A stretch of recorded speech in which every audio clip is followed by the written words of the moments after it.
हम सुधा झा गोर लागै छी अहाँ सब मिथिलावासी के। आइ एकटा भगवानक आरती गाबऽ जा रहल छी। आशा करै छी अहाँ सबके नीक लागत। धन्यवाद।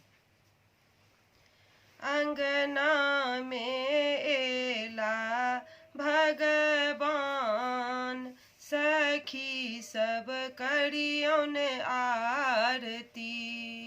अंगना में एला शालिग्राम, सखी सब करियौन आरती।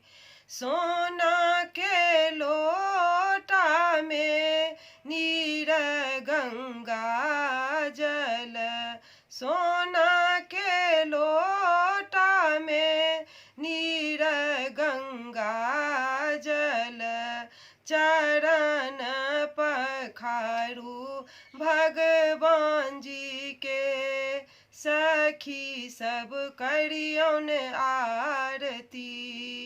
अंगना में एला भगवान, सखी सब करियौन आरती। सोना के थाल में कपूरक बाती, आरती उतारू शालिग्राम, सखी सब करियौन आरती। आरती उतारू भगवान जी के, सखी सब करियौन आरती।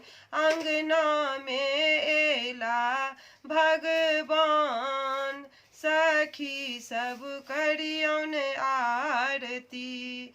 सोना के थाली में छपन मेवा, सोना के थाली में छपन रंग मेवा। भोग लगाबू भगवान जी के, सखी सब करियौन आरती। अंगना में एला भगवान, सखी सब करियौन आरती।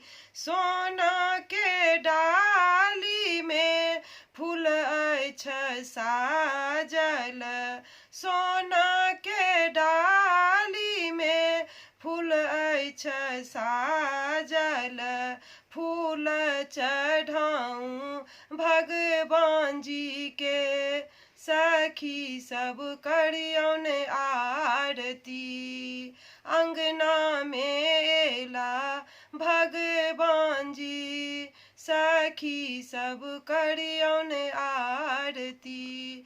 अंगना में एला शालिग्राम, सखी सब करियौन आरती।